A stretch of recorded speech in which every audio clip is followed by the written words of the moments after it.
की इस विशाल जनसभा और विशाल रैली में यहाँ पर मंच पर उपस्थित हमारे पूर्व कैबिनेट मंत्री स्वामी यतीश्वरानंद जी, आपदा प्रबंधन के हमारे सलाहकार उपाध्यक्ष विनय रोहिला जी, जिला अध्यक्ष मधु सिंह जी, और आज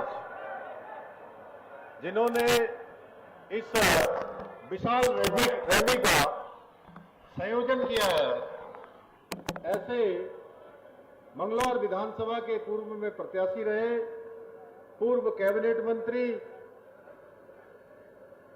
और जिनका हर प्रदेश में जनता से बहुत प्यार होता है, ऐसे आदरणीय करतार सिंह भड़ाना जी, जिला पंचायत के अध्यक्ष श्री किरण चौधरी जी, रुड़की के लोकप्रिय विधायक प्रदीप बत्रा जी, राज्य मंत्री मेरे साथ देशराज चौहान जी, श्यामवीर सैनी जी, शोभाराम प्रजापति जी, मेयर रुड़की अनिता अग्रवाल जी, ब्लॉक प्रमुख कोमल चौधरी जी, ब्लॉक प्रमुख कविंद्र चौधरी जी, प्रतिनिधि राजपाल जी, पूर्व प्रत्याशी सत्यपाल जी और मंच पर आसीन हमारे सभी नेतागण, सभी मंडलों के अध्यक्ष, सभी आए हुए आज इस रैली में और इतनी चिलचिलाती धूप में आप सब इतनी बड़ी संख्या में आए हुए, मेरे सभी बड़े बुजुर्ग, माताएं, बहनें और हमारे सभी युवा नौजवान साथी, सभी किसान भाई, पत्रकार मित्रों, छायाकार बंधुओं, मैं आप सबका आज यहां पर पधारने के लिए आप सभी का हृदय से स्वागत करता हूं, अभिनंदन करता हूं।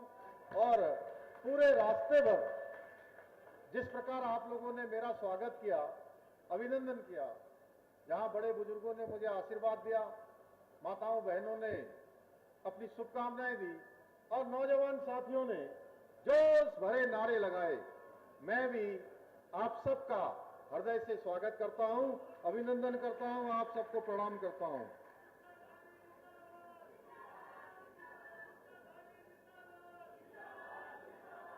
मेरा मानना है भाइयों बहनों, ये आज होने वाला अभिनंदन, ये अभिनंदन मेरा नहीं है, ये उत्तराखंड के 1.25 करोड़ जागरूक नागरिकों का अभिनंदन है, जिन्होंने हमको यूसीसी जैसा कानून, जब बाबा साहब भीमराव अंबेडकर देश का संविधान बना रहे थे और संविधान के अनुच्छेद 44 में जिसका उन्होंने प्रावधान किया था कि देश के राज्यों के अंदर, देश के अंदर सबके लिए एक समान कानून होना चाहिए, कोई किसी पंथ का हो, किसी धर्म का हो, किसी समुदाय का हो, भाइयों बहनों, इस देश में रहने वाले सब लोगों के लिए एक समान कानून होना चाहिए। मैं देवभूमि उत्तराखंड की जनता का बहुत धन्यवाद करता हूं कि हमारे देश के यशस्वी प्रधानमंत्री श्री नरेंद्र मोदी जी, जिनके शासनकाल के, सुनहरे शासनकाल के 11 वर्षों का कालखंड कल पूरा हो रहा है, भाइयों बहनों, उनके नेतृत्व में हम देवभूमि उत्तराखंड के 2022 के आम चुनाव में गए थे और हमने देवभूमि उत्तराखंड के लोगों से संकल्प लिया था, ये वचन दिया था कि उत्तराखंड के अंदर भारतीय जनता पार्टी की सरकार बनेगी तो हम सबसे पहले कोई एक काम करेंगे, एक काम करेंगे, समान नागरिक संहिता लागू करने के लिए हम कानून बनाएंगे भाइयों बहनों। और हमने इसके लिए काम किया क्योंकि हमारे संविधान निर्माताओं का मत था कि देश में रहने वाले सबके लिए एक समान कानून होना चाहिए, चाहे वो किसी धर्म, समुदाय या पंथ का हो, भाइयों बहनों, क्योंकि हमने अनुभव किया समाज में कुछ समुदायों के लिए अलग अलग व्यक्तिगत कानूनों के कारण भेदभाव की स्थिति, अन्याय की स्थिति, असमानता की स्थिति पैदा होती है। समान नागरिक संहिता इन सभी में समानता लाने का काम करेगी। भाइयों बहनों, आज के इस अवसर पर मैं जहां आप इतनी बड़ी संख्या में आए हैं और दूर दूर से आसपास मंगलौर, लिब्बा हेड़ी, रुड़की और पूरे हरिद्वार जनपद के और कुछ बहुत लोग हमारे आसपास के क्षेत्रों से भी यहां आए हुए हैं, मैं आप सबके सामने जरूर बताना चाहता हूं कि समान नागरिक संहिता किसी धर्म के खिलाफ नहीं है, किसी पंथ के खिलाफ नहीं है, बल्कि सारी कुप्रथाओं को मिटाकर नागरिकों के बीच में समानता स्थापित करने का एक संवैधानिक उपाय है। भाइयों बहनों, परंतु ये देश का दुर्भाग्य रहा, देश की आजादी के बाद देश में अधिकांश समय तक 6 दशकों तक इस देश के अंदर एक पार्टी का शासन रहा। भाइयों बहनों, और उस पार्टी ने कभी भी ये प्रयास नहीं किया कि देश के अंदर रहने वाले लोगों के लिए केवल और केवल अपने वोट बैंक की चिंता करी, देश के अंतिम छोर में रहने वाले लोगों के लिए चिंता नहीं करी कि समान नागरिक संहिता का कानून लागू होना चाहिए, जबकि दुनिया के सभी प्रमुख मुस्लिम देशों में समान नागरिक संहिता का कानून लागू है। भाइयों बहनों, पहले से ही हम भली भांति जानते हैं कि भारत में सबसे पहले उत्तराखंड में यूसीसी लागू करने का मार्ग कोई आसान मार्ग नहीं होगा। भाइयों बहनों, लेकिन हमने अपने प्रधानमंत्री श्री मोदी जी के मार्गदर्शन में और उनके नेतृत्व में जब नीति और नियत दोनों स्पष्ट हो, हम आगे बढ़े और देवभूमि उत्तराखंड की जनता ने हमको अपना आशीर्वाद देकर ये कानून लागू करने का हमारा मार्ग प्रशस्त किया। और 27 जनवरी 2025 से उत्तराखंड में सभी के लिए एक समान कानून लागू हो गया है। भाइयों बहनों, आज के इस अवसर पर हमारे बीच में बहुत बड़ी संख्या में हमारे अन्नदाता भाई किसान यहां पहुंचे हैं और आज मुझे भी काफी दिनों बाद उन्होंने ट्रैक्टर पर बैठा लिया और ट्रैक्टर में बैठा ली लिया। उन्होंने कहा, आपने ट्रैक्टर चलाया होगा, मैंने ट्रैक्टर बहुत चलाया बचपन में। तो भाइयों बहनों, वहां से लेकर आपके बीच में आने तक जहां से रैली शुरू हुई, आज ट्रैक्टर चलाने का भी सौभाग्य प्राप्त हो गया। मैं आप सबको डबल इंजन की सरकार द्वारा जो किसानों के हित में हमारे प्रधानमंत्री मोदी जी के नेतृत्व में जो प्रयास किए जा रहे हैं, उनसे मैं अवगत कराना चाहता हूं। भाइयों बहनों, आप सभी लोग भली भांति जानते हैं, 60 वर्षों से ज्यादा समय तक सच्चे मन से देश के अंदर किसानों के हित में कोई ठोस फैसले नहीं लिए गए, परंतु 2014 में जब से देश के प्रधानमंत्री के रूप में मोदी जी ने काम करना शुरू किया, उन्होंने अनेक ऐतिहासिक निर्णय लेकर अन्नदाताओं के उत्थान के लिए अनेक काम शुरू किए। भाइयों बहनों, आज चाहे अन्नदाताओं की आय को दुगना करना हो, किसान भाइयों के जीवन स्तर को ऊपर लाना हो, वहीं देश भर के अंदर 11 करोड़ किसानों को प्रधानमंत्री किसान सम्मान निधि योजना के माध्यम से आज उनको प्रोत्साहन देने का काम हो रहा है। वहीं सभी प्रमुख फसलों में न्यूनतम समर्थन मूल्य एमएसपी में अभूतपूर्व वृद्धि करके किसानों को उनकी फसल का उचित मूल्य भी प्रदान किया जा रहा है। साथ ही प्रधानमंत्री फसल बीमा योजना के माध्यम से किसानों को होने वाली आपदाओं में सुरक्षा कवच भी प्रदान किया जा रहा है। इतना ही नहीं, मृदा स्वास्थ्य कार्ड हो, उसके द्वारा मिट्टी की वैज्ञानिक जांच कर किसानों को पोषक तत्व में होने वाली कमी को, आवश्यक उर्वरकों की, आवश्यक किस प्रकार के उर्वरक यूज करने हैं, उनकी जानकारी दी जा रही है। उनकी फसल की उपज और गुणवत्ता, भूमि दोनों की उर्वरता में सुधार किया जा रहा है। इसके साथ ही अनेक योजनाएं जो किसानों के हित में चलाई जा रही हैं, किसान मान धन योजना, धन धान्य योजना, दलहन आत्मनिर्भरता मिशन, बागवानी विकास मिशन, कृषि यंत्र सब्सिडी, बूंद बूंद सिंचाई योजना, डिजिटल कृषि योजना जैसी अनेक योजनाओं के माध्यम से किसानों को लाभ पहुंचाने का प्रयास किया जा रहा है। यही नहीं, कृषि को विकास का प्रमुख इंजन मानते हुए किसान क्रेडिट कार्ड की लिमिट को 3 लाख रुपए से बढ़ाकर 5 लाख रुपए करने का ऐतिहासिक निर्णय लिया गया है।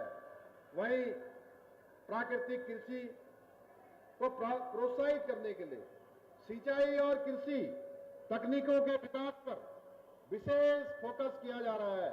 इतना ही नहीं, कृषि क्षेत्र को और अधिक सशक्त बनाने के लिए 14,000 करोड़ रुपए की लागत से 7 नई परियोजनाओं पर कार्य प्रारंभ किया गया है। आदरणीय प्रधानमंत्री जी के नेतृत्व और मार्गदर्शन में देवभूमि उत्तराखंड में भी अनेक प्रयास किसानों के हितों के लिए किए जा रहे हैं, किसानों की उन्नति के लिए किए जा रहे हैं। भाइयों बहनों, जहां किसानों को 3 लाख रुपए तक का ऋण बिना ब्याज के देने का प्रावधान है, वहीं फार्म मशीनरी बैंक योजना के माध्यम से 80% सब्सिडी देने का काम भी हम कर रहे हैं। यही नहीं, हमने नहरों को सिंचाई के लिए पूरी तरह से सिंचाई मुक्त करने का काम भी हमने किया है।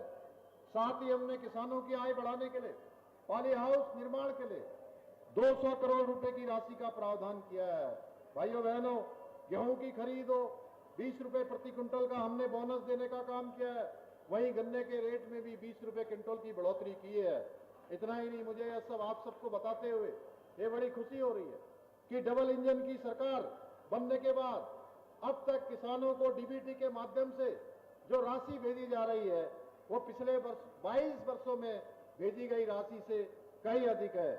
भाइयों बहनों, इसी प्रकार फलों के उत्पादन को बढ़ाने के लिए भी विभिन्न स्तरों पर हम प्रयास कर रहे हैं। हमारी सरकार 1200 करोड़ रुपए की लागत से नई सेब नीति, कीवी नीति, स्टेट मिलेट मिशन नीति, ड्रैगन फ्रूट नीति जैसी महत्वपूर्ण योजनाओं को लागू कर रही है।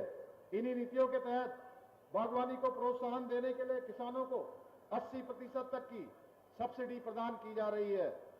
भाइयों बहनों, मैंने ये सभी कार्य आप सबको यूं ही नहीं गिनाए, बल्कि इसलिए बताए हैं क्योंकि ये हम सभी के लिए गर्व का विषय है कि आज देश को एक ऐसा नेतृत्व मिला है, देश की आजादी के बाद अभूतपूर्व नेतृत्व, जिनके नेतृत्व में आज भारत दुनिया की एक बड़ी महाशक्ति बनने की ओर अग्रसर हो रहा है। भारत विकसित भारत बनने की ओर अग्रसर हो रहा है भाइयों बहनों, और जिसमें गांव गरीब किसान को अपने शासन में सबसे ऊंची प्राथमिकता पर, सर्वोच्च प्राथमिकता पर किसी को रखा है, गांव गरीब और किसान को रखा है। भाइयों बहनों, मैं मोदी जी का एक बार आप सबकी तरफ से भी धन्यवाद करना चाहता हूं। उनके 11 वर्षों का निष्कंटक राज्य, निष्कंटक जो गरीब किसान और गरीबों को, मजदूरों को समर्पित रहा है। आज यहां उपस्थित अधिकांश किसान भाई इस बात के साक्षी हैं कि बीते 11 वर्षों में जब से प्रधानमंत्री मोदी जी ने देश की बागडोर संभाली है, किसानों के कल्याण की दिशा में जितना कार्य हुआ है उतना पहले कभी नहीं हुआ है।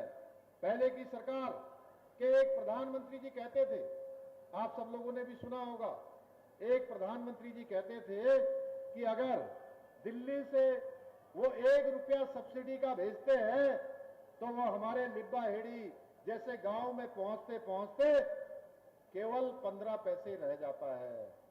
15 पैसे रह जाता था भाइयों बहनों, 85 पैसा कमीशन की भेंट चढ़ जाया करता था। आप सभी भली भांति जानते हैं, आज गरीब से जुड़ी हुई प्रत्येक योजना सीधे उनके बैंक के खातों में पहुंचती है और 1 पैसे का भी कमीशन कहीं कट नहीं होता है। कहीं कोई बिचौलिया जो है आपके हक के आए हुए पैसे के बीच में डाका नहीं मार सकता है। भाइयों बहनों, आप सभी जानते हैं, एक समय वो भी था जब भारत का एक भी शहर आतंकवाद से दूर नहीं था।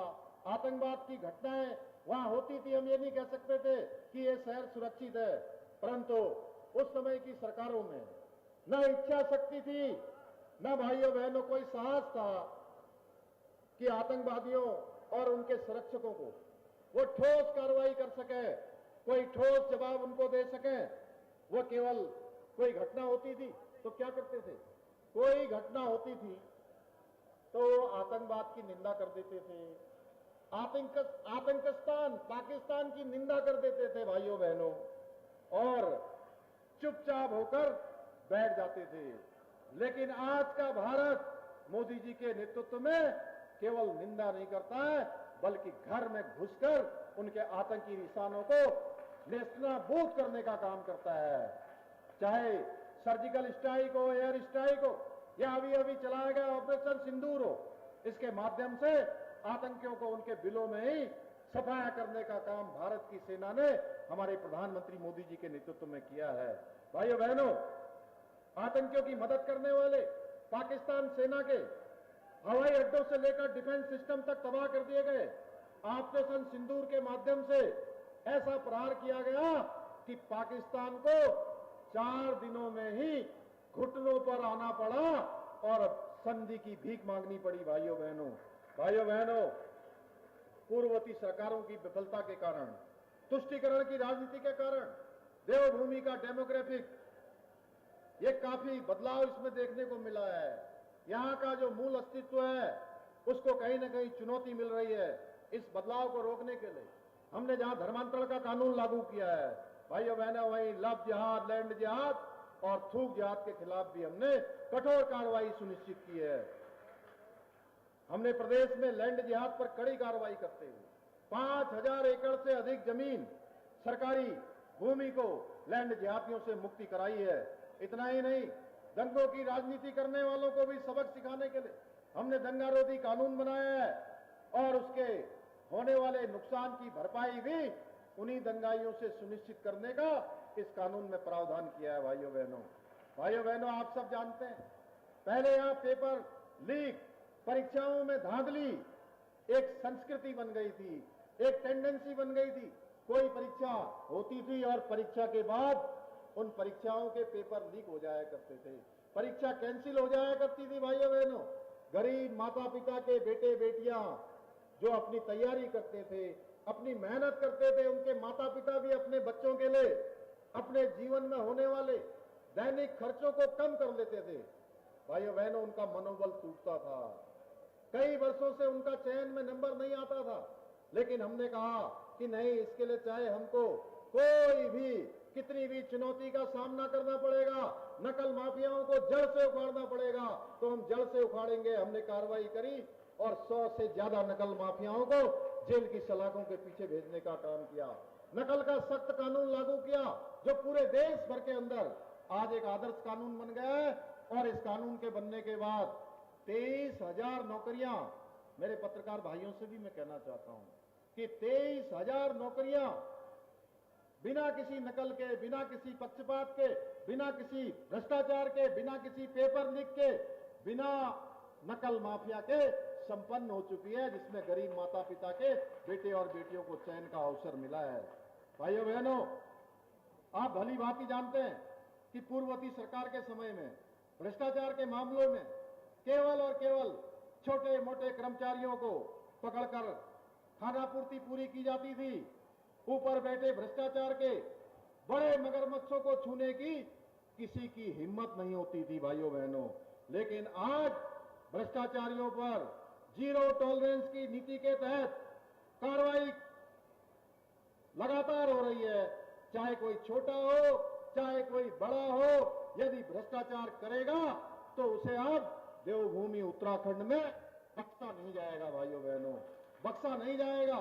अभी हाल में आपने देखा, हरिद्वार में हुए भूमि घोटाले में 2 आईएएस, 1 पीसीएस और अनेकों दर्जनों कर्मचारी सीधे सीधे जांच की कार्रवाई में आए हैं, सीधे सीधे निलंबित किए गए हैं। प्रदेश के इतिहास में पहली बार हमने आईएएस, पीसीएस, आईएफएस और तमाम ऐसे विभागों के अपने हेड ऑफ द डिपार्टमेंट, जिलों के अधिकारी जो भी अपने कर्तव्य में ढिलाई, कर्तव्य में भ्रष्टाचार में लिप्त पाए गए हैं, ऐसे 200 से भी ज्यादा लोगों को जेल की सलाखों के पीछे पहुंचाया है। भाइयों बहनों, आपका ये जोश, ये ऊर्जा देखकर मुझे विश्वास हो गया। मंगलौर लिब्बा हेड़ी की जनता ने मन बना लिया है। और जो हमारे भड़ाना जी, करतार सिंह भड़ाना जी, जो कह रहे थे कि भगवान मुझे मौका दे कि मैं आप सब लोगों के लिए कुछ कर पाऊं। भाइयों बहनों, पूरे राज्य के अंदर नीति से लेकर माणा तक और मंगलौर से लेकर खटीमा के सीमांत क्षेत्र धारचूला तक, भाइयों बहनों, आज विकास की समेकित रूप से विकास की गंगा बह रही है। ये क्षेत्र भी हमारा विकास की परिधि में आना चाहिए। ये प्रश्न हमारा है, ये प्रश्न केवल मेरा नहीं है, ये प्रश्न हम सबका होना चाहिए। कि आखिर इतने सालों पर देश की आजादी और राज्य स्थापना के 25 सालों बाद भी ये क्षेत्र विकास से अछूता क्यों रह गया। ये प्रश्न केवल मेरा नहीं है, इसलिए मैंने आप सबका दोष देख लिया है। उपचुनाव में जो थोड़ी बहुत कसर रह गई थी, आगे आने वाले 2027 के चुनाव में उसको निश्चित रूप से आप सब लोग पूरा कर लेंगे। आपने उपचुनाव में दिखा दिया, यहां पर जो काजी और हाजी उनकी नींव हिलाकर रख दी, परंतु बहुत मामूली अंतर से हम जीत से चूक गए।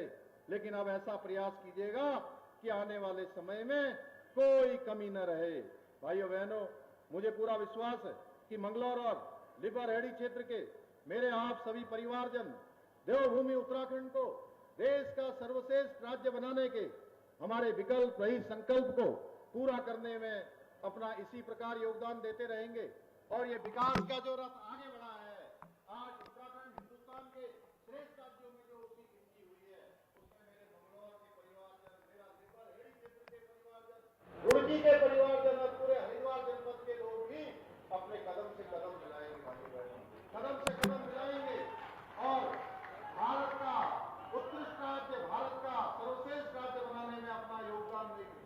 आपके अवसर पर मुझे प्रदीप बत्रा जी ने भी, हमारे अन्य यहाँ पर कई साथियों ने, हमारे अनिता अग्रवाल जी ने भी बहुत सारे पत्र दिए हैं। हमारे करतार सिंह भलाना जी ने मुझे पूरा ज्ञापन दिया है, मैं इसको अपने साथ लेकर जा रहा हूँ और इन सभी को आने वाले अपने कार्यक्रमों में, आने वाले समय की घोषणाओं में उन सभी को सम्मिलित किया जाएगा।